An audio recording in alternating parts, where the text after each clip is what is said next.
তো চলো আজকে বানিয়ে নিলাম স্বাদ আর উপকারে ভরপুর রাজমা কারি।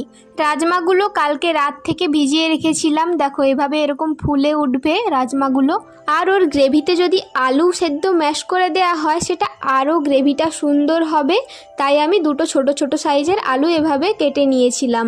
কুকারে অল্প করে জল নিয়ে রাজমাগুলো আর আলুগুলো একসাথে সিটি মেরে সেদ্ধ করে নিলাম।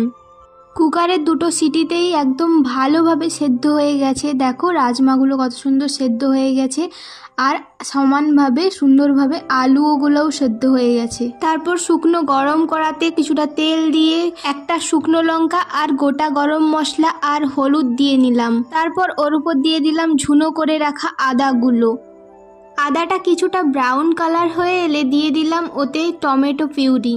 তারপর কিছুক্ষণ নাড়াচাড়ার পর ওতে দিয়ে দিলাম স্বাদ মতো নুন, ধনে গুঁড়ো আর গোলমরিচ গুঁড়ো দিয়ে কিছুক্ষণ নাড়াচাড়ার পর মশলা থেকে যখন তেলটা ছেড়ে এলো তখন পরিমাণ মতো জলটা দিয়ে একটু নাড়াচাড়া করে আলু সেদ্ধগুলো ম্যাশ করে দিয়ে দিলাম ওই গ্রেভির মধ্যে।